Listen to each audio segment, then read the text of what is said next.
जय राम कुंज बिहारी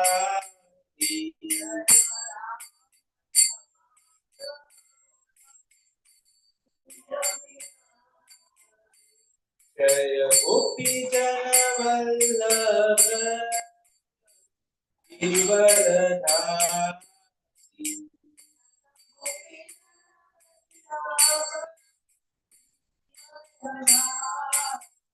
जय राधा माधव कुंज बिहारी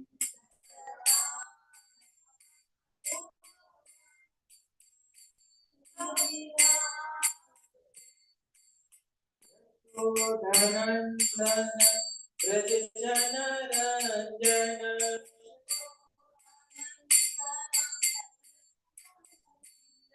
यमुना तीर वनचारी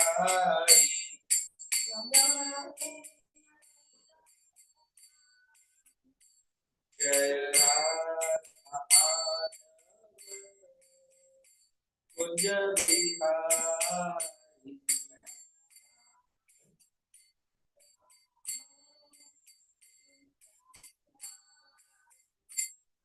हरे कृष्णा कृष्णा कृष्णा हरे हरे हरे राम राम हरे हरे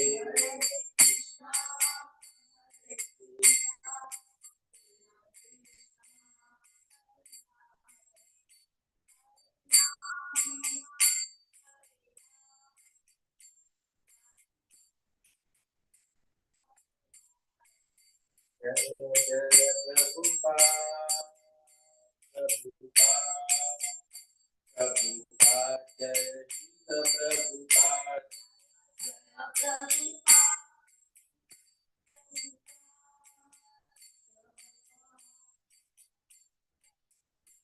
जय जय गुरुदेव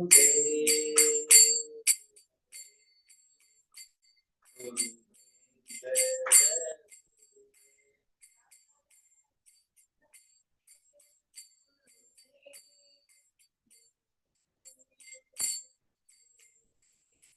जय विष्णुपाद परमहंस प्रवचकाचार्य अष्टोत्तरशत श्री श्रीमद कृष्ण कृपा श्रीमूर्ति भक्ति वेदांत स्वामी श्रील प्रभुपाद की जय। विष्णुपाद परमहंस प्रवचकाचार्य अष्टोत्तरशत श्री श्रीमद कृष्ण कृपा श्रीमूर्ति भक्ति सिद्धांत सरस्वती ठाकुर श्रील प्रभुपाद की जय।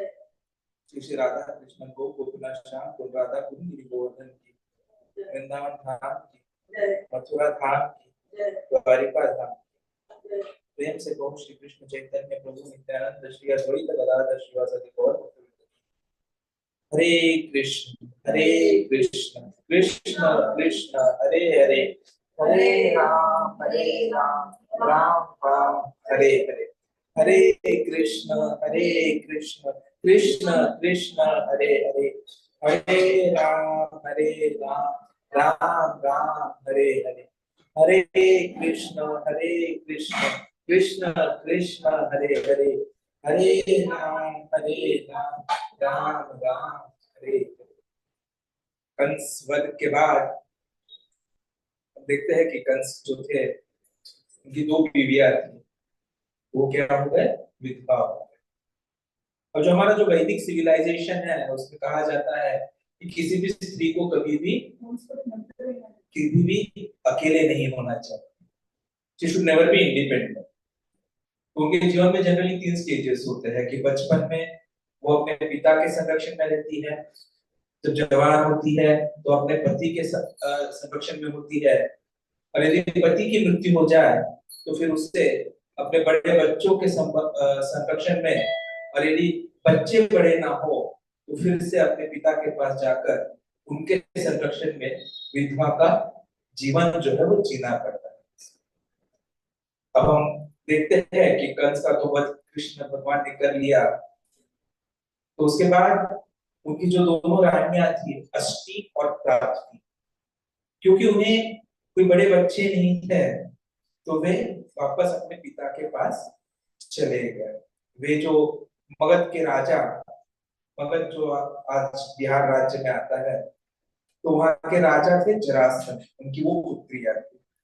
और वहां आने के बाद उन्होंने कंस की मृत्यु के बारे में और उनकी जो दयनीय अवस्था हुई थी उसके बारे में उन्हें बताया। तो जो जरासंध थे, अपने बेटियों के इतने दुर्भाग्यपूर्ण जीवन के बारे में सुनकर उन्हें जो है वो गुस्सा, और उसी क्षण उन्होंने ये निश्चय कर लिया कि वे पूरे यदु वंश का नाश कर दें। उन्होंने कहा कि ये कृष्ण, उन्होंने मेरे जो जवाई है कंस है उनकी हत्या की है, और कृष्ण यदु परिवार से है, इसलिए मैं पूरे यदु वंश का ही संहार कर। ये सोचकर उन्होंने अपना जो है युद्ध की तैयारी शुरू की, और पूरी तरह से जगन्नाथ बलदेव सुभद्रा माए सुदर्शन भगवान की, श्री श्री राधा वृंदावन चंद्र की, श्री श्री गौर निताय भगवान की, हरे कृष्ण।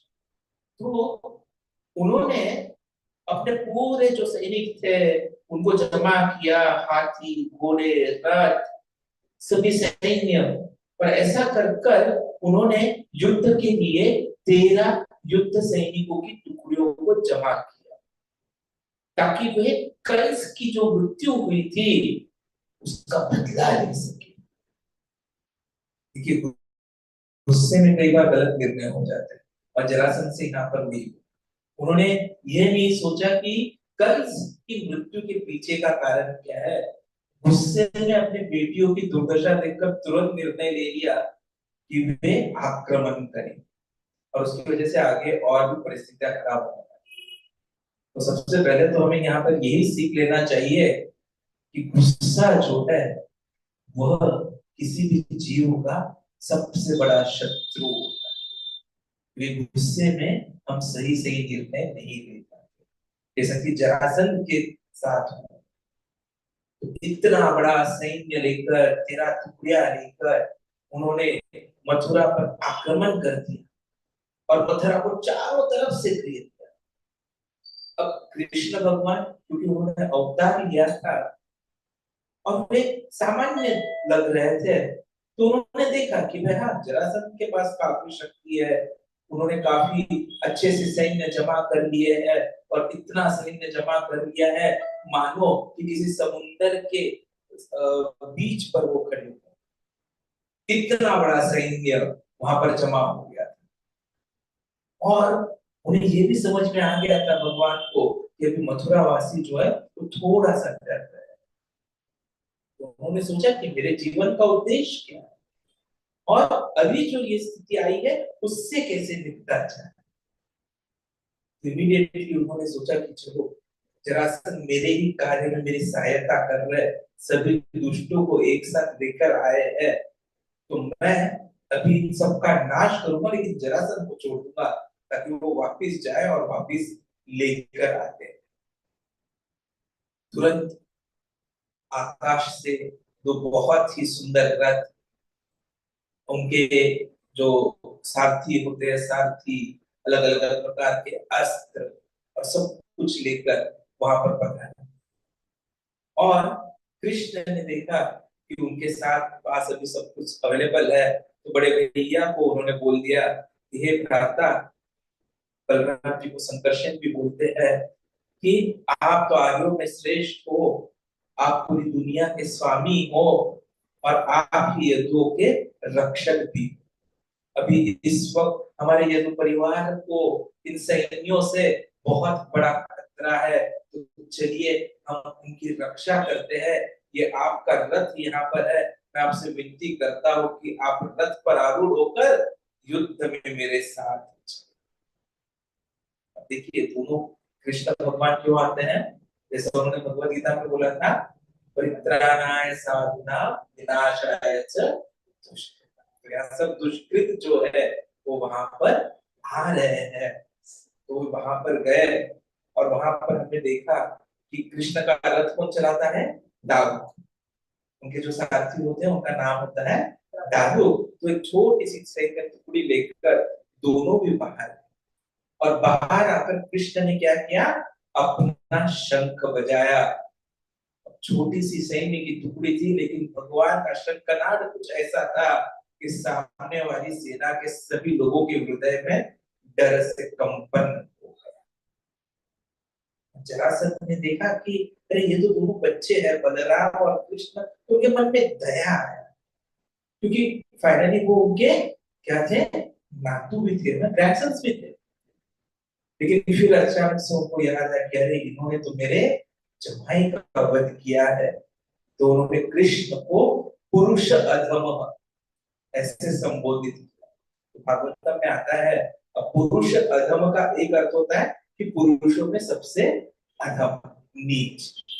लेकिन हमारे आचार्यगण हमें समझाते हैं ये जो शब्द यहाँ पर बताया गया है वो पुरुष अधम उस हिसाब से, एक्चुअली कृष्ण भगवान तो पुरुषोत्तम है, और यहाँ पुरुष अधम का अर्थ होता है ऐसा जो अपने सामने सभी को नीचे जाने के लिए मजबूर करे, वन हु मेक्स एवरीवन अधम। तो यहाँ पर उस हिसाब से पुरुष अधम का अर्थ माना जाता है। तो जरासंध ने बोला कि मैं आप जैसे बच्चों के साथ यदि लड़ता हूं तो ये मेरे लिए दुर्भाग्य की बात है, लेकिन क्योंकि आपने मेरे जवाई को मारा है तो आपको अभी मैं क्षमा नहीं कर सकता।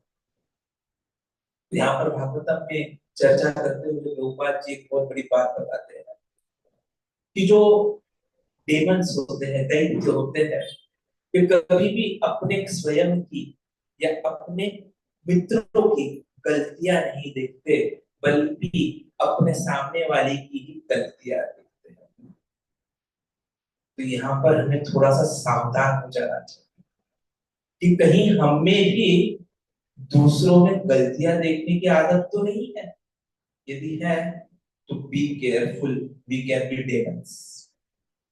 तो जरासंध भी यहाँ पर वही कर रहे थे, उन्होंने स्वयं की या कंस की गलतियां नहीं देखी और कृष्ण की गलती को देखकर उनके ऊपर आक्रमण करने के लिए आंसू। और इतना ही नहीं तो कृष्ण का अपमान भी करने लग गए। उन्होंने बोला कि आप तो क्षत्रिय भी नहीं हो। क्षत्रिय क्यों नहीं है? क्योंकि जन्म के पश्चात उन्हें जो थे नंद महाराज के पास भेजा गया। अनंत महाराज तो एक वैश्य है, और वैश्य को गुप्त भी बोला जाता है, गुप्ता, जो संदर्भ में हम कई बार देखते हैं। तो उन्होंने बोला कि आप तो गुप्त, तो मतलब छुपे छुपे, वैसे गुप्तदास होते हैं। तो कृष्ण जो थे ये छुपे हुए भी थे और वैश्यों द्वारा, मतलब नंद महाराज के द्वारा पालन किया गया हुआ था। तो इसलिए कृष्ण की 3 फॉल्ट्स जो थे वो जरासंध गिराने लग गए कि उन्होंने अपने स्वयं के मामा का वध किया, वो क्षत्रिय भी नहीं थे और वो बचपन में ही छुपा दिए गए थे, इसलिए मुझे तुम्हारे साथ युद्ध करने में शर्म आ रही।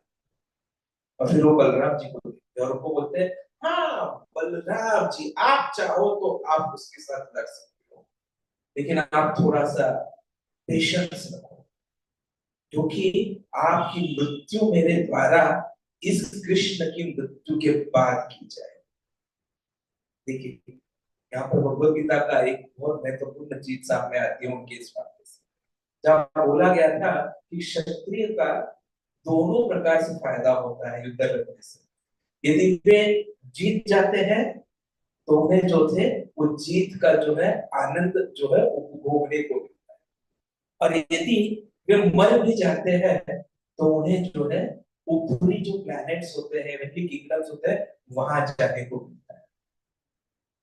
सब सुनने के बाद कृष्ण भगवान जो थे वे बोलने लगे कि ये जरासंध, जो सही में शूरवीर होते हैं ना, वो ज्यादा बातें नहीं करते, वे सीधे कर्म करते। तो आप तो भोगने वाले कुत्ते हैं, तो आप सिर्फ भोग सकते हो, कुछ कर नहीं सकते। और क्योंकि आप सिर्फ बोले जा रहे हो तो शायद आपको पता है कि आप यहाँ आने वाले हो और आपकी मृत्यु है। और ऐसा जो जिसने स्वयं को हार मान ली हो, उसके साथ लड़ने में क्या फायदा। तो ये सुनने के बाद जरासंध को और गुस्सा आ गया, पूरी तरह से उन्होंने कृष्ण भगवान को सब ओर से घेर लिया।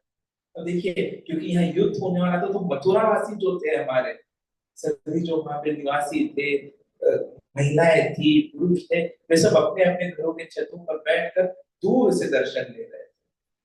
जैसे आजकल क्रिकेट में स्टेडियम के बाहर यदि किसी के घर हो, दूर से मैचेस देखते हैं, वैसे यहाँ पर ये जरासंध वर्सेस कृष्ण मैच चल रहा है, तो उससे वो देखने की कोशिश कर रहे थे। और जैसे ही कृष्ण को पूरी तरह से घेर लिया, तो मानो ऐसे प्रतीत हुआ कि किसी सूरज को सभी ढगों ने मिलकर घेर लिया हो, और कृष्ण कहीं पे दिख ही नहीं रहे, केवल उनके रथ दिख रहे थे, जिनके ऊपर गरुड़ और पाम का जो वृक्ष होता है उनके चिन्ह अंकित। तो ये देखकर बहुत सी महिलाएं बेहोश हो गई और उन्हें लगा, हे कृष्ण क्या हो रहा है। इमीडिएटली लेकिन कृष्ण ने क्या किया, अपना जो जिसे हम बो बोलते हैं उसे उठाया, जिसे सारंग नाम दिया गया था, और अपने धनुष से उन्होंने क्या किया, एक के बाद एक तीर चलाकर सभी जो भक्ति थे, घोड़े थे, सैन्य थे, सबको मारना शुरू कर दिया। इतने सारे उन्होंने बाण डाल दिए कि एक के बाद एक सब गिरने लगे, और धीरे धीरे धीरे धीरे सब कुछ खत्म होने लगा। आधे से ज्यादा लोगों के हाथ टूट गए, सिर कट गए, पैर कट गए, और वहां पर इतने सारे हजारों जो हाथी थे, मनुष्य थे, उनका रक्त जो था एक नदी की भांति बहने लगा। और उस नदी के अंदर जो हाथ टूटे हुए थे वो देखकर मानो लगने लगा कि ये कोई नदी में घूमने वाले सर्प है, और जो सिर पड़े हुए थे वो मानो ऐसे लग रहे थे कि नदी में कोई कछुए। जो बड़े बड़े हाथी थे उनके जो शरीर वहां पड़े थे वो देखकर लग रहा था कि ये शायद कोई द्वीप है। और जो घोड़े मरकर पड़े थे उन्हें देखकर मानो प्रतीत हो रहा था वो कोई बड़ी मछलियां। इस तरह से वहां पर पूरी तरह से जो था रक्त की नदियां बहने लग गई, और सब कुछ नष्ट हो। संकर्षण मतलब हमारे बलराम जी ने भी अपना भाला उठा लिया था, गदा उठा ली थी, और वो भी अनेक अनेक सैन्यों को मारने लगे, और उस नदी को बाढ़ मानो आ गई। तो वहां पर रक्त की बाढ़ आ गई। जरासंध में 13 टुकड़ियों में सैन्यों को लाया हुआ था, लेकिन कोई भी नहीं बच सका। इतना दुर्गम, बिना सोचे समझे किया गया संवार। कई बार प्रश्न उठता है कि इतना भयंकर। देखिए कृष्ण तो भगवान, वो तो अपनी स्वयं की इच्छा से पूरी सृष्टि को सोच से ही खत्म भी कर सकते हैं, तो उनके लिए इतना भयंकर दृश्य निर्माण करना कोई बड़ी बात नहीं।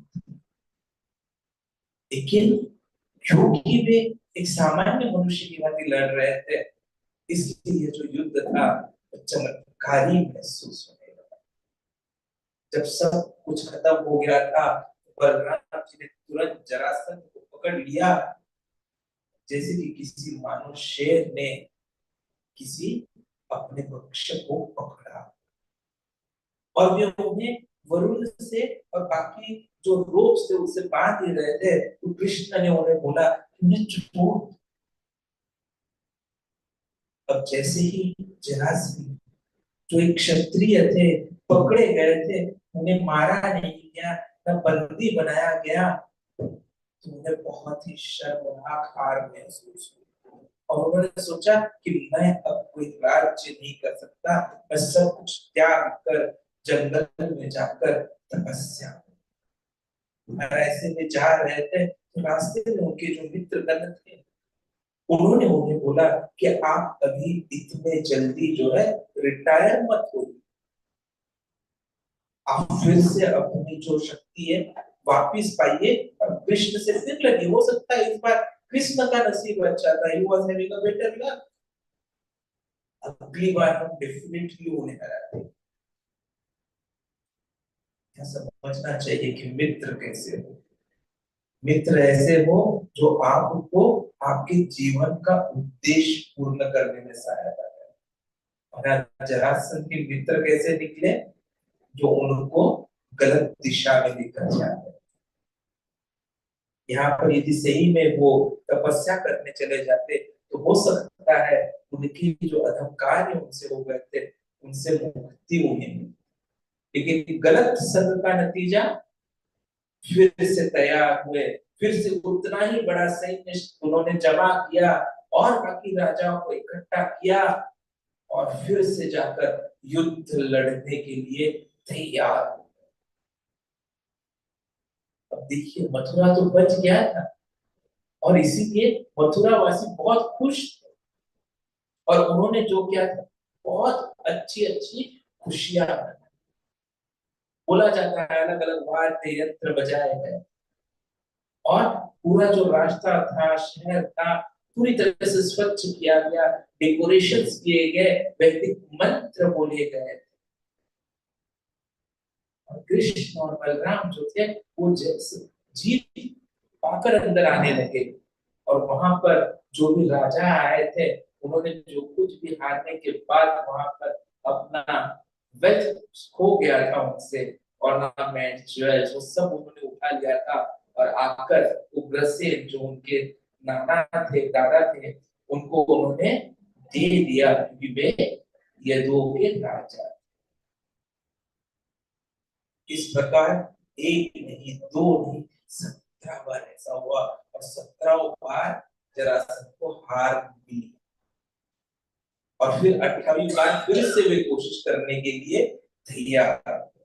अब उसी वक्त हुआ यूं था कि एक और बाजू में एक यवन राज था तो उसके राजा थे, उन्होंने भी डिसाइड किया कि वे मथुरा पर आक्रमण करेंगे। उसके पीछे भी हमारे नारद मुनि जी का था।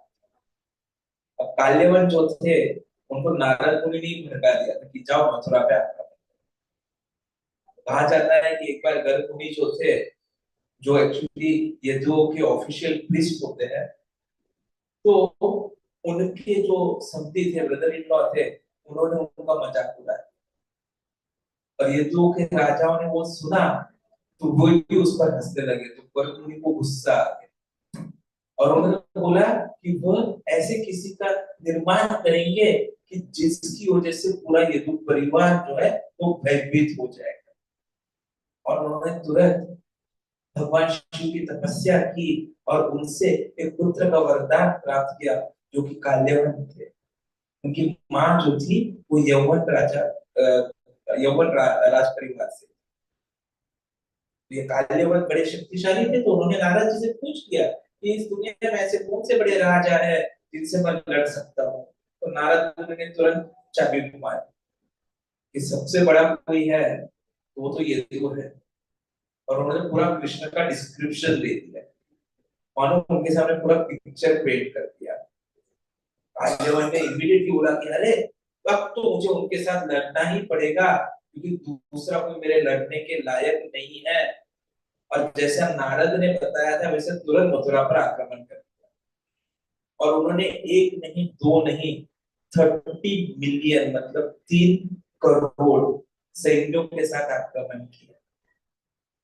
अब जब ये हुआ तो कृष्ण सोच रहे करते कि अब यहाँ थोड़ा सा स्थिति खराब हो रहा है, समय कम हो रहा है। काल्यवन ने ऑलरेडी मथुरा को घेर लिया है और एक दो दिन में जरासंध भी आएंगे फिर से इतनी बड़ी सेना लेकर और उनको पता था कि यदि वो इसके काल्यवन के साथ लड़ेंगे तो जरासंध उसका मौका पाकर दूसरी तरफ से आक्रमण कर लेगा और सभी यदुओं को हानि करेगा।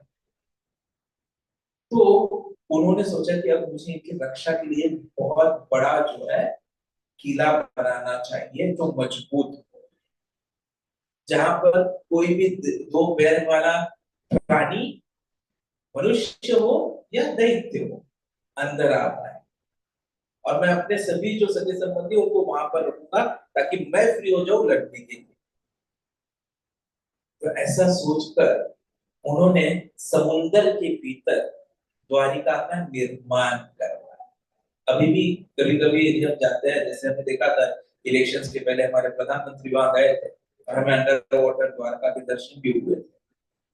तो उसकी जो दीवार थी 96 स्क्वायर माइल्स में फैली हुई है, कितनी बड़ी उनकी वो दीवार और बहुत ही प्रॉपरली कंस्ट्रक्टेड होता, क्योंकि उसका कंस्ट्रक्शन किसने किया था? विश्वकर्मा जी ने, जो स्वयं देवताओं के आर्किटेक्ट माने जाते हैं। अब देखिए, यदि इतने आकाश में इतने सारे जो ग्रह है फ्लोट करते हैं ना, और बाहर पूरा वेटलेसनेस है, ये किसकी वजह से हो रहा है? भगवान की शक्ति से हो रहा है। 96 स्क्वायर माइल सिटी निर्माण करना, वो भी समंदर के बीच में, उनके लिए कोई भी असंभव ऐसा काम नहीं था। तो इस प्रकार बहुत ही प्लानिंग से एक बहुत ही अच्छा शहर उन्होंने बनाया, और इतना ही नहीं, तो वहां पर कल्प वृक्ष जो थे वो भी लगाए। कल्प वृक्ष तो हम सब जानते हैं, जो सबकी इच्छा पूर्ण करते हैं, और उसका वर्णन बहुत अच्छे से आता है भागवतम में, कि इतना अच्छा वह शहर था, और हर एक के घर में उन्होंने विष्णु की विग्रहों की स्थापना कराई। तो देखिए, किसी भी गृहस्थ के घर में विग्रह होना कितना जरूरी है, ये कृष्ण यहाँ हमें समझा रहे हैं। यदि हम गृहस्थाश्रम है तो हमारे घर में विग्रह होने ही चाहिए, और विग्रहों की सेवा हमने करनी ही चाहिए। और यदि दुर्भाग्यवश हम यदि स्वयं के घर में विग्रह नहीं रखते हैं, तो नजदीकी मंदिर के विग्रहों की सेवा में हमें लग जाना चाहिए।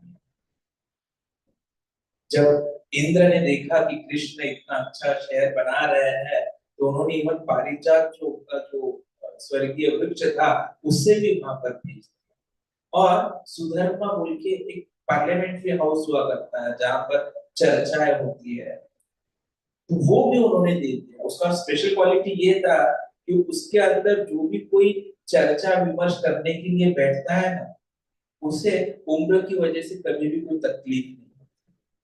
वरुण जो थे उन्होंने घोड़े दिए जो पूरी तरह से सफेद थे, लेकिन कान जो थे वो काले थे, और जो मन की गति से दौड़ सकते। कुबेर ने सोना दिया, इतना ही नहीं, तो जितने भी देवी देवता थे हर एक जन कुछ ना कुछ देने लगे। तो यहाँ ये बात समझ में आती है कि इतने 33 करोड़ देवी देवता जो है, कितने भी हो, वो कोई भी भगवान से अलग नहीं है, उनसे इंडिपेंडेंट हो ही नहीं सकते। और इसीलिए चैतन्य चरितामृत में भी बोला है, Krishna is the supreme master and all others are his servants. और इसीलिए हर एक देवी देवता ने यह अपॉर्चुनिटी समझी कि चलो मैं हमारे भगवान जो है कृष्ण, उनकी थोड़ी बहुत सेवा कर ले और उन्हें कुछ गिफ्ट दे दे।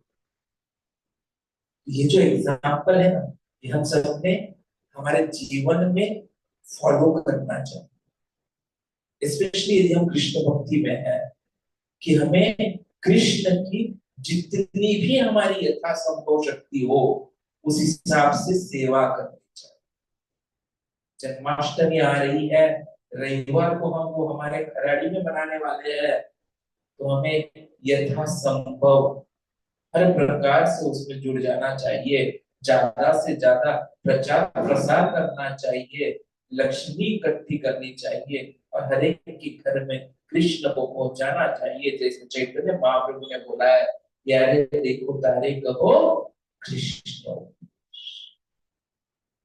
तो इस प्रकार इस सुंदर से शहर में सभी संबंधियों को छोड़कर कृष्ण जो थे वे मथुरा के बाहर आए। और काल्यवन ने पहले कभी कृष्ण को देखा नहीं था, लेकिन उन्होंने देखा कि पीले वस्त्रधारी एक बहुत ही सुंदर सामने से आ रहे हैं, और अब सैनिकों के बीच में से बिना कोई हथियार लिए जा रहे हैं, मानो किसी आकाश में चंद्र का प्रवास होगा। उन्होंने श्रीवत्स को देखा जो कृष्ण के छाती पर था, कौस्तुभ मणि देखा जो कृष्ण ने पहना हुआ था, और उन्हें कृष्ण जो थे वो विष्णु फॉर्म में नजर आए। और इतना सुंदर चेहरा, पूरी तरह से हंसता हुआ, मानो कोई लोटस जिसे हम बोलते हैं वही उगा हुआ हो, और वो धीरे धीरे चले जा रहे हैं। काल्यवन ने सोचा चलो अब मुझे लड़ने के लिए योग्य, लेकिन बिना काल्यवन की तरफ देखे कृष्ण जो थे वो चले गए, और काल्यवन को उनको पकड़कर उनसे लड़ना चाहता था, तो वो तुरंत उनके पीछे जाने लगे। कृष्ण आगे काल्यवन पीछे, कृष्ण आगे काल्यवन पीछे। काल्यवन ने अपनी स्पीड भी बढ़ाई पर फिर भी कृष्ण को पकड़ नहीं पाए। फिर वो दौड़ने लगे कि कृष्ण को पकड़ ले, पर वो पकड़ नहीं पा रहे थे। कोशिश कर रहे थे कृष्ण को पकड़ लूं। कृष्ण आगे काल्यवन पीछे, कितनी भी कोशिश कर पकड़ नहीं पा रहे थे, क्योंकि कृष्ण को पकड़ना योगियों को भी संभव नहीं है, जो कि मन की गति से भाग सकते। कृष्ण को पकड़ना है तो केवल भक्ति से ही पकड़ा जा सकता है। जैसा कि हमने सुना था, यशोदा मैया ने उन्हें पकड़कर जब बांध दिया, और काल्यवन तो कोई भक्त नहीं थे, तो वे चाहते थे कृष्ण को पकड़ना, लेकिन वो पकड़ नहीं पा रहे थे। वो उनके पीछे दौड़े जा रहे थे, दौड़े जा रहे थे। उन्हें लग रहा था मैं नजदीक आ गया हूं, अब मैं पकड़ने वाला हूं, अब मैं पकड़ने वाला हूं। लेकिन कृष्ण आगे, और आगे जाते जाते कृष्ण जो है एक पर्वत की गुफा के अंदर चले गए। काल्यवन को लगा कृष्ण मुझसे लड़ना नहीं चाहते, इसलिए इस गुफा में गए, और वे जोर से बोलने लगे, हे कृष्ण, तो अपने आप को बहुत बड़ा योद्धा समझते हो, यदुओं के वंश से हो, पर मैं तो देख रहा हूँ कि आप युद्ध से डरकर मूर्खों के भांति भाग रहे हो, कि आपके नाम के लिए योग्य नहीं है। तो वैसा बोलकर वे गुफा के अंदर चले। देखिए, ये बोला जाता है कि जो इंसान होता है, क्षत्रिय होता है, यदि कोई उन्हें ललकारता है तो उन्हें कभी भी युद्ध से मना नहीं करना चाहिए, और यदि ऐसा करते हैं तो वे पतित माने जाते हैं। लेकिन यहाँ पर कृष्ण आगे जा रहे थे, तो इसके काल्यवन का जो कहना था वो सही भी आता है।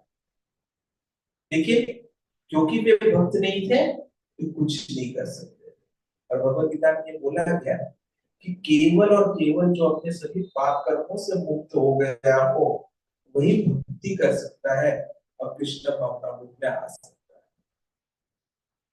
वैसे चिल्लाते हुए काल्यवन उस गुफा में पहुंचे, तो कृष्ण सामने नहीं, लेकिन काल्यवन ने देखा कि वहां पर कोई तो भी सोया हुआ है। काल्यवन को लगा कि ये कृष्ण नहीं है जो मुझसे लड़ने के बजाय यहाँ पर सो रहे हैं, तो तुरंत उन्होंने उसे लात मारकर उसे उठाने की कोशिश की, और चिल्लाया कि कौन, उठो। जो सोए हुए थे काफी दिनों से वहां पर आराम कर रहे थे, तो समय पर वो उठा लेने की वजह से उन्होंने अपनी आंखें खोली और इधर उधर देखने लगे, और उन्होंने देखा कि वहां काल्यवन खड़े थे। तो जैसे ही, क्योंकि वे समय के पहले उठे हुए थे, उन्होंने गुस्से में उसकी तरफ देखा, और उनकी आंखों से जो है अग्नि निकलकर तुरंत काल्यवन पर गिरी, और काल्यवन को जो है जलाकर राख कर दिया। So first official, one of the earliest official descriptions of laser beams जो हमारे शास्त्रों में आता है। और कैसे लेजर बीम्स, तो आंखों से छूटने वाले। भले ही लोग बोलते हो आंखों से गोलियां मारे, पर यहाँ पर लेजर मारा गया, और काल्यवन कुछ नहीं कर सके, और इस प्रकार उनको जो है मृत्यु को प्राप्त होना पड़ा। तो यहाँ पर हम देखते हैं, हरे कृष्ण कृष्ण कृष्ण हरे हरे, हरे राम राम राम हरे कृष्ण हरे राम।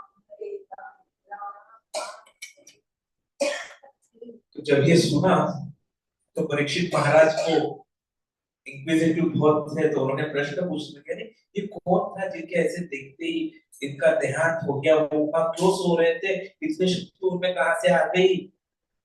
ये सब प्रश्न उन्होंने शुद्ध गोस्वामी को पूछे, तो शुद्ध गोस्वामी जी ने फिर उनको बताया कि ये इक्ष्वाकु परिवार में जन्मे हुए मंदहता राजा के पुत्र मुचकुंद थे, और वे वेदों को, ब्राह्मणिकल कल्चर जो था उनको पूरी तरह से फॉलो करते, और वे इतने शक्तिशाली थे कि सभी देवी देवता लोग भी जब दैत्यों के साथ युद्ध हुआ करता था तो उनको बुलाते थे कि हमारी सहायता के लिए। एवं कार्तिकेय जो थे वे उनके काफी प्रसन्न रहते। वो जब ऐसे ही एक बार युद्ध हुआ तो कार्तिकेय ने उन्हें बोला कि आप इतने सालों से हमारे लिए लड़ रहे हो, अपने लिए, हमारे लिए इतना आपने मेहनत की है, और आपने उसके लिए अपना राज्य छोड़ दिया, घर परिवार बच्चे सब छोड़ दिए, अब आपने थोड़ा आराम करना चाहिए। लेकिन क्योंकि आप इतने वर्षों से लड़ रहे हो तो अपना आपका राज्य रहा है ना बीवी बच्चे, क्योंकि समय और जो स्थिति है वो किसी के लिए नहीं होती। जैसे इंग्लिश में बोलते हैं time and tide wait for none. तो भले ही आप वहां वापस गए तो आपको कोई मिलेगा नहीं, और समय का इन्फ्लुएंस ऐसा होता है कि वो बहुत शक्तिशाली होता है। समय इतना शक्तिशाली है क्योंकि वो स्वयं भगवान का स्वरूप, और स्वयं शक्तिवान से भी ज्यादा शक्तिशाली। समय के परिणाम की वजह से कोई भी चीज बिना मुश्किल के बदल सकती है, और कोई भी समय को रोक नहीं सकता। जैसे किसी प्राणी को सिखाने वाला जो ट्रेनर होता है वो प्राणियों को अपने मर्जी से कंट्रोल में रख लेता है, वैसे ही समय जो होता है वो हर एक को अपनी इच्छा अनुरूप कंट्रोल करता है, और कोई भी भगवान के द्वारा स्थित समय और काल को बदल नहीं सकता। तो हे राजन, अब आपका परिवार वगैरह कोई तो रहा नहीं है यहाँ पर, लेकिन फिर भी आप अपने मन से कोई भी मुझसे वरदान मांग लो मुक्ति के अलावा, क्योंकि मुक्ति केवल भगवान विष्णु ही दे सकते हैं।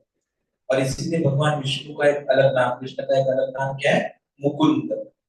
जो मुक्ति देते हैं वे मुकुंद।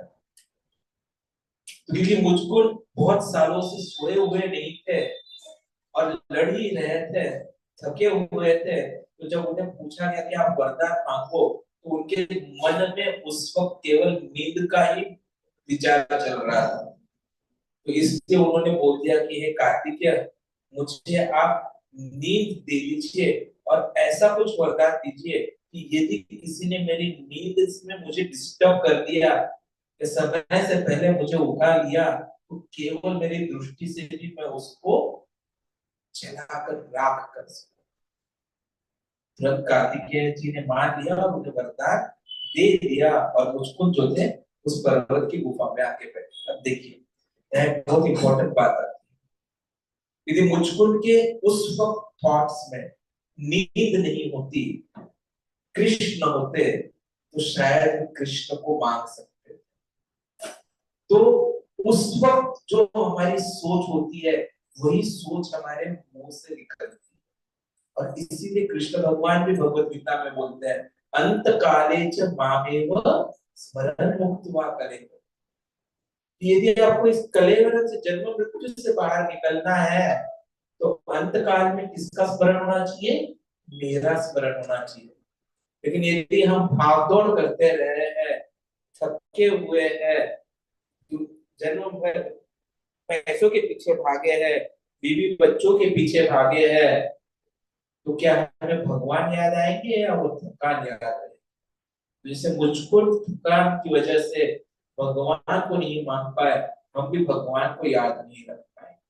इसलिए जरूरी है कि हम अपने स्वयं को ऐसा ट्रेन करें कि हमारे कोई भौतिक थकान महसूस ना हो, सिर्फ कृष्ण की भूख आध्यात्मिक हमारे मन में है। इस कथा से ये बात हमारे लिए में आती है। तो जब काल्यवन का नाश हो गया तो कृष्ण भगवान उनके सामने आए। अब ये सब कृष्ण का रचाया हुआ ही खेल था, वे पहले नहीं आए, वे मुझकुंद जी को जो थे कृपा देना चाहते थे और इसलिए वहां पर आए थे। तो एक ही घटना से उन्होंने दो कार्य कर दिए, काल्यवन का नाश और मुझकुंद को कृपा। तो मुझकुंद जी ने भी उन्हें देखा, उनका श्रीवत्स देखा, कौस्तुभ मुनि देखा, तो वे समझ गए कि ये तो भगवान ही हो सकते हैं। और उन्होंने विनम्रता से पूछा उनको कि आप कौन हो, आप यहाँ कैसे हो, और आप यहाँ कैसे पहुंच गए। देखिए यहाँ पर मुझकुंद जी ने जो प्रार्थनाएं की वो बहुत ही इंपॉर्टेंट। तो ये सब समझने के बाद कृष्ण भगवान ने उन्हें बताया कि मैं, हे राजन, मेरे बारे में बोलना, मेरे जन्म के बारे में बोलना, मेरे कार्यों के बारे में बोलना असंभव है। आपको शायद ज्ञात हो कि अनंत देव उनके अनंत मुख में और अनंत टाइम से, वक्त से वे मेरे नाम, गुण, कार्य, यश, कीर्ति, अवतार, इसको बोलने की कोशिश कर रहे हैं, लेकिन अभी तक खत्म नहीं कर पाए।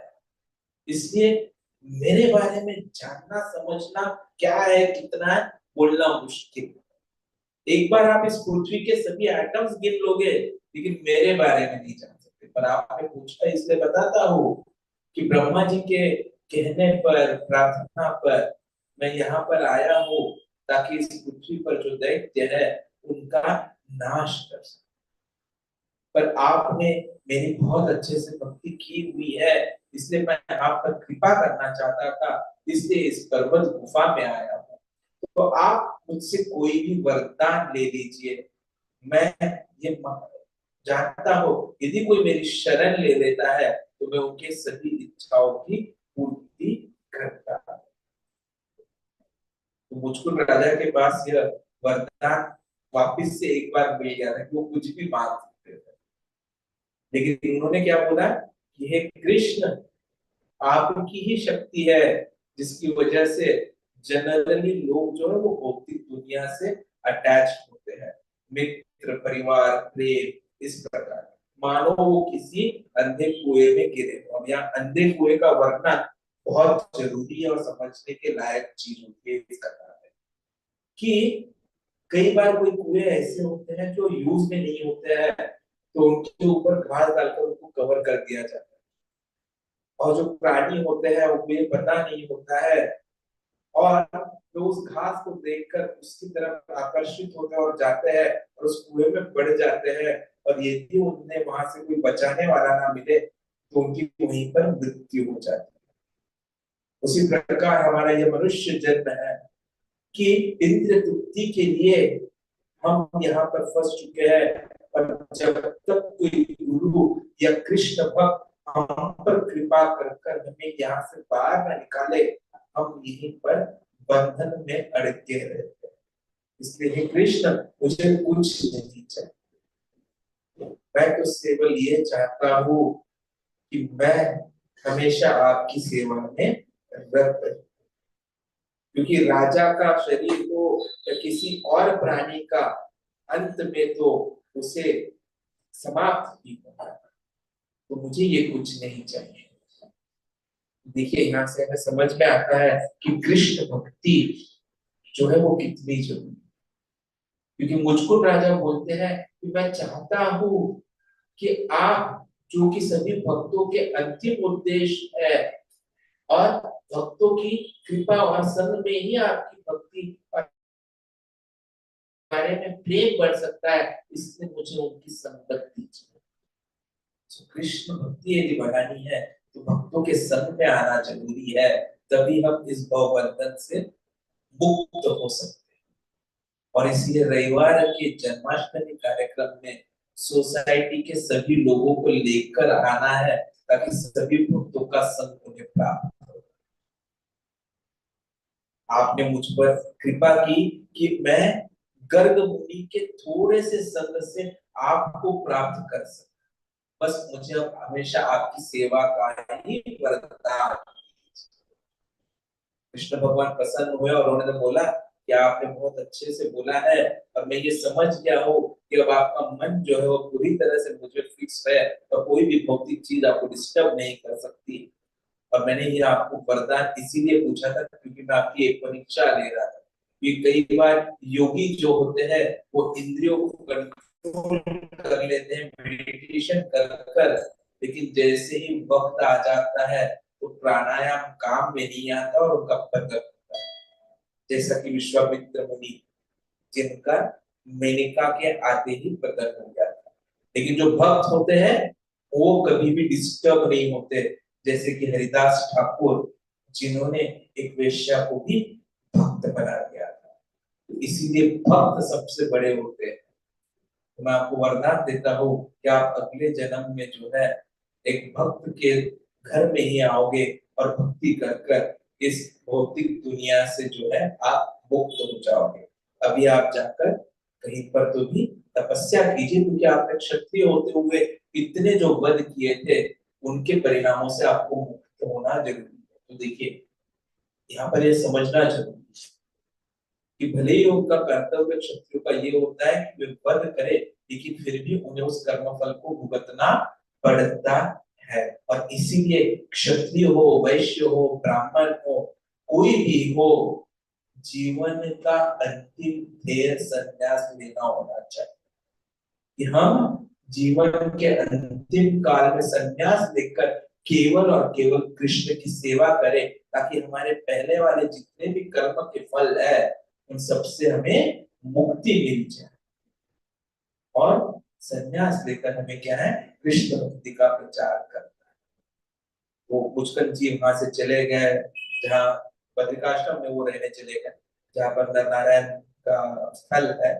वो कथा आगे आती है और यहाँ पर हमने देखा कि जरासंध जो थे उन्होंने मथुरा पर आक्रमण किया। उन्होंने देखा कि अब यहाँ पर इस बार उन्होंने 18 टुकड़ियां लेके आए थे सैन्य की। तो यहाँ पर उन्होंने सोचा कि कृष्ण बलराम जो है उनको भी वो हरा ही देंगे, लेकिन कृष्ण बलराम वहां से निकल गए और जो जरासंध थे उनके पीछे पीछे सैन्य लेकर दांडने लगे।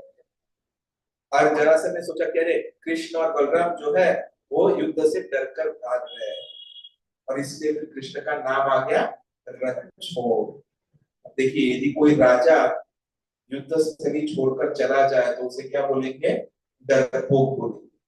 लेकिन जब कृष्ण यही चीज करते हैं तो उनको हमारे भक्त का क्या करते हैं, रणछोड़ दास की जय बोलकर उनकी पूजा करने लग जाते हैं। तो यहाँ पर कथा आगे आती है कि कृष्ण वहां से चले गए, एक पर्वत पर गए।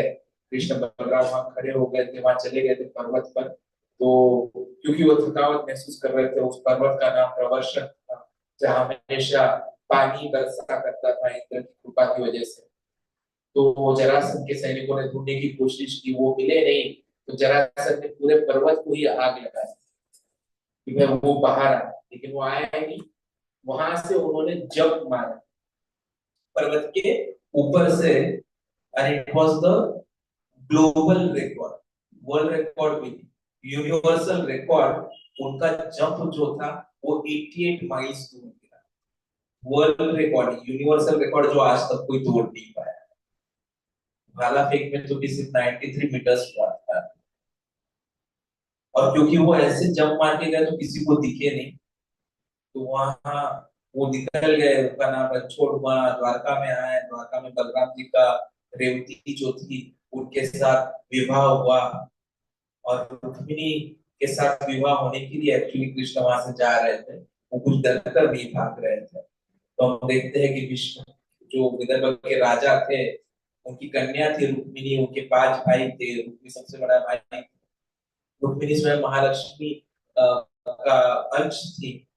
तो बाद में हम देखते हैं कि भागवतम में आता है कि 8 प्रकार के विवाह होते हैं, जिसमें से 2 है गंधर्व और राक्षस। तो कृष्ण ने जो है वो रुक्मिणी के साथ राक्षस विवाह किया, क्योंकि रुक्मिणी बहुत सुंदर थी, इसलिए उनका नाम रुचि रनाना भी था, जिसका मतलब होता है कि ऐसी व्यक्ति जिनका जो चेहरा है वो एकदम पद्म की तरह, पद्म के फूल की तरह खुला हुआ। और सभी लोग जो है, रिश्तेदार जो है चाहते थे कि रुक्मिणी का विवाह कृष्ण के साथ हो, लेकिन रुक्मी चाहता था कि उसका विवाह जो है वो शिशुपाल के साथ हो। और इसलिए फिर शिशुपाल के साथ विवाह निश्चित हुआ। लेकिन रुक्मिणी जो थी बचपन से ही हमेशा से कृष्ण के बारे में सुनती आई थी। कई ऋषिगण नारद मुनि वहां पर आया करते थे विष्णु के परिवार में, राज्य में। और रुक्मिणी क्योंकि राजकन्या थी तो उन्हें उनके बारे में बात करने को मिलती, और उन्होंने सुना था कृष्ण के बारे में, कृष्ण के सेक्सुअल ऑपुलेंसेस के बारे में, उनकी सुंदरता के बारे में, शक्ति के बारे में, और उन्होंने स्वयं कृष्ण को समर्पित कर दिया था और चाह रही थी कि मैं कृष्ण की ही भार्या बनूं। जगन्नाथ बलदेव सुभद्रा माया सुदर्शन भगवान की जय, श्री राधा वृंदावन चंद्र की, श्री श्री गौरीताय भगवान की। आज जीवन सफल लग रहा है, इतने सुंदर शहर दर्शन हमें मिल रहे हैं आज जगन्नाथ बलदेव सुभद्रा मैया के। We should be all thankful to His grace रचना कृष्ण प्रभु जी, बहुत ही सुंदर दर्शन करे हैं। तो रुक्मिणी ने फिर सोचा कि उन्होंने सब कुछ कर दिया था, उनमें सब आध्यात्मिक क्वालिटीज भी थे, बुद्धिमत्ता थी, सुंदरता थी, लिबरल माइंडेडनेस था, राइटियस बिहेवियर था। तो इसलिए कृष्ण भी चाहते थे कि उनकी बीवी जो है वो रुक्मिणी ही करे। तो जब रुक्मिणी ने सुना कि उनका विवाह जो शिशुपाल के साथ निश्चित हुआ, उन्होंने काफी दुख हुआ और वे चाहती थी कि वो उसमें से बाहर निकले, तो दुख करके कुछ होगा नहीं। इसलिए उन्होंने एक ब्राह्मण को बोला कि आप द्वारका जाइए और मेरा संदेश लेकर जाइए। तो ब्राह्मण जब द्वारका आए और उन्हें पता चला तो कृष्ण भगवान ने उन्हें बुलाया, और जैसे ही वे आए तो कृष्ण भगवान स्वयं खड़े होकर रुक्मिणी को, जो ब्राह्मण आए थे उन्हें उन्होंने सिंहासन पर बिठाया। अब देखिए, क्योंकि रुक्मिणी के वो मैसेंजर, इसलिए उन्हें जो है यहाँ पर भगवान कृष्ण को मिलने का अवसर प्राप्त हुआ था, और उस अवसर की वजह से स्वयं भगवान का संग उन्हें मिल रहा है। तो ब्राह्मण के साथ कैसा व्यवहार करना चाहिए ये कृष्ण स्वयं यहाँ पर प्रदर्शित कर रहे हैं कि कैसे ब्राह्मणों का रिस्पेक्ट किया जाना चाहिए, कि स्वयं इमीडिएटली उठिए और उन्हें बैठने की जगह दीजिए, अपना सिंहासन भी दीजिए। और जैसा देवी देवताओं ने आकर कृष्ण की सेवा की थी, वर्शिप की थी, वैसे ही कृष्ण भगवान उस ब्राह्मण की सेवा करने लगे। तो यहाँ वो हमें बताते हैं कि worshipping devotee is more valuable then worshipping Krishna. भक्त की सेवा कृष्ण की सेवा से भी ज्यादा महत्वपूर्ण है। तो फिर जब ब्राह्मण आराम से बैठ गए तो फिर कृष्ण उनसे चर्चा करने लगे, और उन्होंने सबसे पहले यही पूछा कि आपका मन शांत तो है, क्योंकि एक शांत मन ही सत्यता के लिए, स्वच्छता के लिए, स्वयं पर कंट्रोल के लिए, तितिक्षस्व होने के लिए जरूरी होता है। उसके बाद ही हम ज्ञान प्राप्त कर सकते हैं और जीवन में सत्य के राह पर चल सकते हैं। फिर उन्होंने पूछा था कि आप संतुष्ट तो हैं, क्योंकि ब्राह्मण को हमेशा संतुष्ट होना जरूरी है। और फिर तीसरा प्रश्न उन्होंने पूछा था कि राज परिवार के लोग कैसे हैं। तो ये सब प्रश्न पूछने के बाद उन्होंने बोला यदि आप चाहो तो आप जो है मुझे अपने आने का उद्देश्य बता सकते हो। तो तब फिर ब्राह्मण ने बोला कि मैंने ये पत्र लेकर आपके लिए आया हूँ, और रुक्मिणी जो है राजकन्या वो आपको कुछ बोलना चाहती है। और फिर उन्होंने उनका पत्र सुनाया कि कैसे रुक्मिणी जी को रिक्वेस्ट करती है, हे मुकुल, मेरी आपसे विनती है कि आप जो है नरसिंह है, आप कृपया आकर मुझे यहाँ से लेकर चलिए। ये मत सोचिए कि मैं कैसी लड़की हूँ कि डायरेक्टली आपको ये बोल दूं, पर बचपन से मैंने आपके बारे में सुना है और मैंने तो आपको अपना पति परमेश्वर मान लिया है, तो अब किसी और की पत्नी बनना मेरे लिए अयोग्य होगा।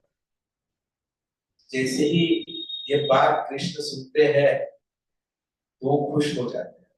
आगे रुक्मिणी मैया उनको बताती है कि आप ये मत सोचिए कि आप यहाँ का युद्ध कैसे करेंगे, क्योंकि मैं जो हूँ ना, मैं जो हमारा जो पारंपरिक सिस्टम है कि दुर्गा मैया की पूजा करनी है, उसके लिए मैं महल से बाहर आऊंगी तो आपको महल में आकर युद्ध कर कर किसी की हत्या करने की जरूरत है। और क्योंकि वो जानती थी कि कोई भी कृष्ण को हरा नहीं सकता, इसलिए वे कृष्ण को अजित बोलकर भी संबोधित करती है अपने इस लेटर। तो इस प्रकार देखिए, जैसे ही ये संदेशा प्राप्त होता है, कृष्ण खुश हो जाते हैं।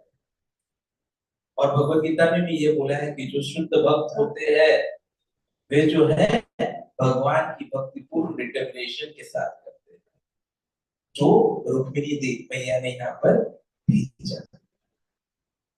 क्योंकि कृष्ण को पाना है तो पूर्ण निष्ठा और पूर्ण डिटर्मिनेशन बहुत जरूरी होता है, उसके सिवा कृष्ण नहीं मिल सकते। तो ये सब देखने के बाद कृष्ण तैयार हुए, उन्होंने अपने रथों को तैयार किया। दारुक जो थे उन्होंने 4 घोड़े लिए, जो बहुत ही महत्वपूर्ण घोड़े थे, शैब्य, सुग्रीव, मेघपुष्प और बालक नाम से। और इतना बड़ा डिस्टेंस, हजारों माइल का डिस्टेंस 12 घंटे के अंदर उन्होंने पूर्ण किया। और कुंडिल जो कि विदर्भ की राजधानी थी, वहां पर वे पहुंच गए। कहा जाता है कि ये अमरावती के नजदीक आता है आजकल के कहीं पे भी, कौंडिन्यपुर। तो वहां जाकर वे तैयार थे। जब यहाँ बलराम जी को पता चला कि कृष्ण अकेले चले गए, तो वे भी अपने जो थे सैन्यों को लेकर उनके पीछे पीछे चले गए। इधर रुक्मिणी की विवाह की तैयारी हो रही थी। शिशुपाल थे, उनके पिता के साए हुए। और वे जानते थे कि कृष्ण कृष्ण इसमें जरासंध थे, दत्तवक्र थे, विदुरथ, पौंड्रक वगैरह, और ये सब जो थे वे कृष्ण द्वेषी थे। अब यहाँ पर रुक्मिणी मैया को देखिए, उन्होंने मैसेज तो भेज दिया और वे सोच रहे थे कि कृष्ण आएंगे आएंगे, लेकिन कृष्ण आए नहीं। उनके मन में द्विधा मनस्थिति हो गई, डर भी निर्माण हो गया कि अब क्या होगा। अभी एक ही रात बची है, श्याम सुंदर भी नहीं आए और ब्राह्मण भी नहीं आए, मुझे कुछ समझ में नहीं आ रहा है। और वे अलग अलग तर्क करने लगी कि कैसे उन्होंने अपराध किए होंगे, गलतियां की होगी, देवी देवताओं को रुष्ट किया होगा, इसलिए उनके साथ ऐसे होगा। और जब वो ऐसे सोच रही थी तो अचानक उनके जो बदन का लेफ्ट साइड है, आईलिड है, आंख है, उसमें थरकाव होने लग गया। अब ये अच्छी निशानी होती है, कुछ अच्छा होने वाला होता है तो स्त्रियों के लेफ्ट साइड में, लेफ्ट आंख में ये होता है, ट्रेम्पोलिन होता है, और पुरुषों के राइट साइड। और जैसे ही ये हुआ, उन्होंने ब्राह्मण को देखा। कृष्ण जानते थे कि रुक्मिणी का मनस्थिति गड़बड़ हो रहा है, तो उन्होंने ब्राह्मण को आगे भेज दिया। जैसे ही ब्राह्मण को देखा, रुक्मिणी एकदम हर्षित हो गई। वे तो उनको सब कुछ देना चाहती थी, पर उनके पास कुछ भी नहीं था जो उन्हें दे सकती। तो उन्होंने क्या किया, उनको दंडवत, उनको जो है प्रणाम किया। यहाँ से हमें समझ में आता है कि किसी भी वरिष्ठ को हमें प्रणाम करना चाहिए, उनका आदर करना चाहिए, ये बहुत ज्यादा जरूरी होता है। और जैसा कि ब्राह्मण को रुक्मिणी जी का प्रणाम मिल गया, उनका आदर मिल गया, तो उनको पूर्ण जीवन आनंदित हो। अब जब नगरवासियों को पता चला कि कृष्ण आए हैं, बलराम आए, तो वे भी उनको देखने के लिए दौड़ पड़े और सोच रहे थे कि कृष्ण ही हमारे रुक्मिणी मैया के पति होने चाहिए, उनके साथ ही उनका रिश्ता होना चाहिए। और वे भी प्रार्थनाएं करते कि ये रिश्ता किसी तरह हो जाए, ज्ञान देवता देव। तो जो देवों की भक्ति है वो कहीं पे भी फॉरबिडन नहीं, सिर्फ कंडेम्ड है कि नहीं करनी चाहिए, पर ये नहीं बोला कि करो ही मत। जो लेस इंटेलिजेंट लोग होते हैं, they start with demigod worship for material. यहाँ पर ये सब हुआ, रुक्मिणी मैया जो है मंदिर में गई और वहां पर उन्होंने दुर्गा मैया से प्रार्थना की कि हे दुर्गा मैया, मैं आपको और आपके सभी बच्चों को प्रणाम करती हूँ। दुर्गा मैया के 4 बच्चे हम लोगों को पता है, वो स्टोरी हम फिर कभी सुनेंगे। तो उन्होंने वहां पर अपने लिए कुछ नहीं मांगा, उन्होंने सीधे कृष्ण को मांगा।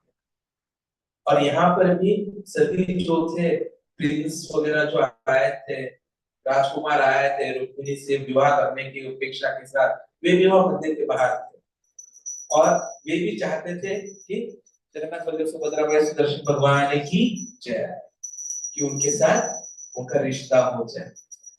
तो जैसे ही रुक्मिणी को देखा तो उनके सौंदर्य को देखकर बहुत से लोग तो वहीं पर बेहोश भी हो गए थे, ऐसे बोला जाता है। वहीं पर कृष्ण दिखे और वो देखकर रुक्मिणी मैया बेहोश जैसे हो गई। तुरंत कृष्ण ने रुक्मिणी मैया को लिया और रथ पर लेकर चले गए और वे आगे गए। किसी को कुछ समझ में ही नहीं आ रहा था कि क्या हो रहा है। तब अचानक जरासंध ने बोला, जो कई बार हार चुके थे, अरे ये क्या हो रहा है, हमारे सामने कृष्ण जो है रुक्मिणी का हरण लेकर जा रहे हैं, चलो उठो, हमें उसे रोकना है। और जो गिर गए थे, बेहोश हो गए थे, वो सब उठे और अपने अपने रथों पर, घोड़ों पर, हाथियों पर बैठकर कृष्ण की तरफ जाने लगे और फिर बहुत बड़ा युद्ध हुआ। अब सब लोग काफी शक्तिशाली थे, लेकिन कृष्ण ने क्या किया, सबको हरा दिया। अब जरासंध वगैरह लोगों ने भी सोचा, है जिसके लिए हम लड़ रहे हैं शिशुपाल ही यहाँ पर लड़ने के लिए नहीं आया, तो हम क्यों लड़ते बैठे। तो वो वहां से चले गए और कृष्ण द्वारिका प्रस्थान। अब रुक्मी ने देखा कि मेरी बहन का अपहरण हो गया है, हरण हो गया है, तो उन्हें गुस्सा आया और उन्हें डिक्लेयर कर दिया कि जब तक मैं अपनी बहन को वापस न लाऊं और कृष्ण का वध ना करूं, मैं वापस नहीं आऊंगा। और ऐसा करते हुए कृष्ण के पीछे, और फिर से जो बोलते हैं ना, विनाश काले विपरीत बुद्धि, वैसा उनके साथ भी गए और फिर कृष्ण भगवान को गलत सलत बोलने लग गए। फिर हम देखते हैं कि कैसे कृष्ण भगवान को, अब दीदी का भाई है तो सब कुछ सुन लेना पड़ता है, तो पहले सुन लेते हैं, फिर रुक्मी उन पर आक्रमण करते हैं, पहले 3 बोझ फेंकते हैं, फिर 5 बोझ फेंकते हैं, तब कृष्ण बोलते हैं अब बहुत हो गया, एंड देन ही अटैक्स।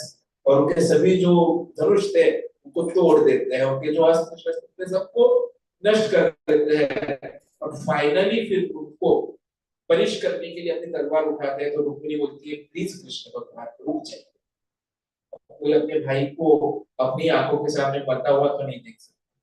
वो कंस थे जो स्वयं की बहन को मारने के लिए गए, पर यहाँ तो रुक्मिणी नहीं है। तो वो रिक्वेस्ट करती है, बताती है कि आपने ऐसा नहीं करना चाहिए, आप योगेश्वर है। वो कंपैरिजन देती है कि कैसे कृष्ण बहुत है और जो रुक्मी है वो कुछ भी नहीं है, योगेश्वर है, उसके बाद वो ऑर्डिनरी ह्यूमन बीइंग है, आप महान हो, वो कॉमन है, ऐसे बहुत से एग्जांपल्स देती है। कृष्ण बोलता है ठीक है, पर फिर भी गुस्सा था, पनिशमेंट करना था, तो उनके बाल, मूंछ, दाढ़ी वगैरह अलग अलग काट देते हैं। वो बहुत ही ज्यादा लॉसफुल होता है। तभी बलराम जी आते हैं और देखते हैं कि ऐसा क्या हुआ, उनको समझ में आता है। रुक्मिणी मैया नाराज है तो वो बोलते भाभी को समझाना चाहिए। तो फिर वो कृष्ण को डांटते हैं कि तुमने ये जो किया वो गलत किया, ऐसे नहीं करना चाहिए, ये हमारे यदुओं का खिलाफ हुआ है, तो आपने ये माफी मांग लेनी चाहिए। और फिर वो बताते हैं ये बोलने के बाद कि रुक्मिणी मैया को थोड़ा समझाते हैं कि ये सब भौतिक दुनिया है, ये शरीर के बारे में मत सोचो, तुम्हारा भाई था, गलती की हुई है, क्षत्रिय है, इसलिए उन्होंने एक दूसरे से युद्ध किया, that is how we console sir. और फिर बाद में उनको माफ कर देते हैं। फिर ये सब लोग द्वारिका जाते हैं। अब शिशुपाल, रुक्मी ने व्रत किया हुआ था कि वो जाएंगे नहीं, इसलिए वो वहीं पर एक कुटी बनाकर रहने लगते हैं।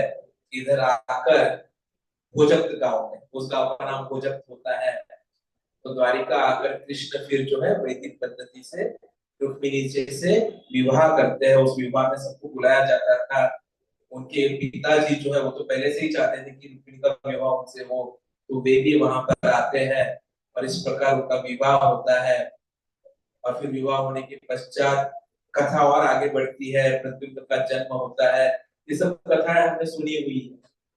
तो तात्पर्य यह है कि हम सीखे हर कथा से कि कैसे हमें हमारे जीवन में इन चीजों को लाना है। और स्वयं कृष्ण ने अपने जीवन से, अलग अलग प्रसंगों से हमें ये समझाया है। फिर आगे जाकर श्यामंतक मणि की कथा आती है कि कैसे वो मणि हर दिन सोना दिया करता था, और जहां पर वो मणि हो वहां पर जो है किसी भी प्रकार का दुख समस्या हो नहीं सकती। तो वहां पर वो थे, फिर उनका भाई जो था राजा का सुरसेन, सत्यजीत राजा, सत्यसेन, प्रसेन प्रसेन। तो प्रसेन जो था वो अपने भाई का मणि लेकर जाते, उसके पहले कृष्ण उनको रिक्वेस्ट करते कि ये मणि आपके पास ठीक नहीं लगता है, ये उग्रसेन के पास होना चाहिए, क्योंकि वो राजा है, लेकिन वो मानते नहीं है सत्यजीत। तो फिर वो के भाई एक बार लेके चले जाते हैं और बाद में फिर दिखते ही नहीं है। तो लोग चर्चा करने लग जाते हैं कि शायद कृष्ण ने ही उनको मार दिया और मणि चुरा लिया है, क्योंकि वो पहले से ख्याति है ही हमारे कृष्ण की, वो चोर है, माखन चोर। तो उनको लगा फिर से कृष्ण ने ऐसे ही कुछ किया है, तो कृष्ण को जब ये कान पे आता है तो बुरा लगता है, तो बोलते नहीं चलो ढूंढ के आते कौन है। और फिर क्या होता है कि वे उनको ढूंढने के लिए जाते हैं, तो देखते हैं कि एक जंगल में जो उनके जो भाई थे उनका अस्थियां दिखती है। उनको समझ में आता है कि इनका वध किया गया है, और वहीं पर जो है शेर के पदचिन्ह होते हैं, तो समझ में आता है कि किसी शेर ने उनको मारा है। तो फिर वो पदचिन्हों को देखकर उनके पीछे जाते हैं, तो आगे जाकर देखते हैं कि गुफा में वो पदचिन्ह जा रहा है। तो वैसे ही उस गुफा में जाते हैं। वहां गुफा में हम सब लोग जानते हैं कि वहां उस शेर की भी अस्थियां मिलती है, और जो अंदर जाकर एक छोटा बच्चा जो है उस मणि के साथ, स्यामंतक मणि के साथ खेलता होता है, और साथ में उनकी कोई होता है। तो जैसे ही कृष्ण वहां जाते हैं तो वो डर जाते हैं, और वो जोर से चिल्लाते हैं। वो आवाज सुनकर वहां पर कौन आ जाता है? जामवन आ जाते हैं। अब जामवन सबको याद होगा, तो राम कथा में भी थे, याद होगा तो, was an associate of Ram ji भगवान। तो तब उन्होंने रिक्वेस्ट किया था, तब तो वो उनके साथ थे, और उनके मन में इच्छा थी कि वो उनके साथ एक बार युद्ध करें, क्योंकि किसी भी प्रकार से भगवान को संतुष्ट करना होता है। तो दैत्य लोग क्या है कि युद्ध कर कर भी भगवान को संतुष्टि देते हैं। भगवान चाहते कभी कभी कि मैं युद्ध करूं, तो उसके लिए वो थे। तो तब तो पॉसिबल नहीं था।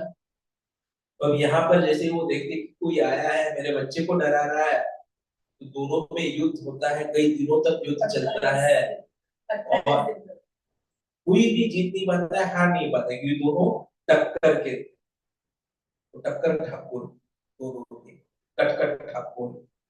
तो फाइनली फिर जामवन को समझ में आता है कि ये इतना यदि लड़ रहा है तो ये केवल मेरे भगवान ही हो सकते हैं, और तो कोई हो नहीं सकता है। तो फिर वो उस हिसाब से उनको संबोधित करते हैं, और उनको बोलते हैं कि आप तो भगवान ही है ना, तो आप मुझसे क्यों लड़ रहे हो। तो ऐसा बोलकर वो रिक्वेस्ट करते हैं, और फिर बोलते हैं कि आप मनी चाहते हो, मनी नहीं, साथ में मैं अपनी पुत्री भी आपको देना चाहती हूँ, आप उसका पानी ग्रहण कर लीजिए। और इस प्रकार भगवान की दूसरी रानी आ जाती है, उसका नाम क्या होता है? जामुन। कृष्ण दोनों को लेकर जाते हैं, विवाह होता है, मणि वापस कर देते हैं। और मणि वापस करने के बाद उनको बुरा लगता है कि अरे मैंने ये कृष्ण के बारे में क्या बोल दिया था। तो वे बोलते हैं मुझे नहीं चाहिए, ये आप ही रखिए। और तब तक तो ये क्लियर हो जाता है कि ये मणि जिसके पास भी रहेगा समस्या आएगी, तो इससे कोई रखना नहीं चाहता था। कृष्ण वो अपने जो सेनापति है, एक मंत्री है, उनको वो दे देते कि आप ये इनके साथ इसको संभालिए। तो आगे वो कथा बाद में आने वाली। वैसे ही कृष्ण कथा है, फिर आगे भौमासुर वध वगैरह की कथा है, कि बानासुर कथा है। कि आज क्योंकि समय हो चुका है, हाँ आज समय हो चुका है, तो हम अभी कथा को यही विराम देंगे। कि कृष्ण कथा ऐसी चीज होती है, वो कभी रुक नहीं सकती, निरंतर अलग अलग विश्वों में, हाँ अलग अलग विश्वों में ये जो कथा है ये कंटिन्यूअसली चालू रहती है। जैसे भौमासुर का वध जो है, यह भी हमारे लिए आज का एक इम्पोर्टेंट टॉपिक था। और वो तो हम जानते ही हैं कि उन्हें वरदान प्राप्त था, कि उन्हें कोई शिव जी का स्वयं ये था वरदान, कि he can be never deliver, उनको कोई मार नहीं सकता। बाद में बीच में कथा है कि कृष्ण की और 3 शादियां हो जाती है, पांच पांच और रानियां भगवान की आ जाती हैं। तो इस प्रकार उनके टोटल 7 रानियां हो जाती है, 8 हो जाती है तब तक। क्योंकि यहाँ सत्यजीत भी क्या करता है, उनकी जो बेटी होती है वो भी कृष्ण भगवान को दे देते हैं, सत्यभामा। तो इस प्रकार ये कथा आगे चलती रहती है। तो भौमासुर की कथा भी है कि कैसे उन्होंने 16,000 कन्याओं को जो था 60,100 प्रिंसेस, यस, तो उन्होंने वो किया हुआ था, किडनैप किया हुआ था और अलग अलग राजाओं को हरा कर वे उनको लेकर जाते थे। और कृष्ण जो थे फिर वहां पर जाते हैं, उनको जो है हराते हैं और वो सभी जो राजकन्याएं थी उनको वो मुक्त करते हैं, लेकिन वो बोलती है कि अब हम क्या करें, क्योंकि अब हम हमारे घर भी वापस नहीं जा सकते, कोई हमारा स्वीकार नहीं करेगा। भौमासुर पर नरकासुर भी कहते हैं। तो वो बोलते हैं कि अब हम क्या करें, तो फिर कृष्ण बोलते हैं ठीक है, फिर मैं आपसे विवाह करूंगा। इस प्रकार फिर कृष्ण की 16,108 बीवियां होती है। और देखिए वो हर एक के साथ अलग अलग experts himself with each other, जो आज पॉसिबल नहीं है। एक के साथ ही रहना मुश्किल होता है कई लोगों के लिए, यदि कृष्ण उस परिवार के सेंटर है। जिस धर्म में कृष्ण सबके सेंटर ऑफ एक्टिविटीज है, वहां पर कभी भी मियां बीवी में झगड़े नहीं होते। और जहां Krishna is not the centre of your married life, you always have differences. और यहाँ तो कृष्ण स्वयं थे, तो 16,108 में कोई प्रॉब्लम होने का चांस ही नहीं था। तो आगे ये कथा जारी रहेगी, कल हम दीनदयाल प्रभु जी से और सुनेंगे और फिर परिवार को हमारा कन्विनेशन होगा इस सत्र का। तब स्वयं सनातन धर्म प्रभु जी पूरा समराइजेशन करेंगे, सुदामा की कथा भी बताएंगे, रत्नमंगल की कथा भी बताएंगे। So we'll meet all again tomorrow same time. हरे कृष्ण। वाञ्छाकल्पतरुभ्यश्च कृपा सिन्धुभ्येव च पतितानां पावनेभ्यो वैष्णवेभ्यो नमो नमः।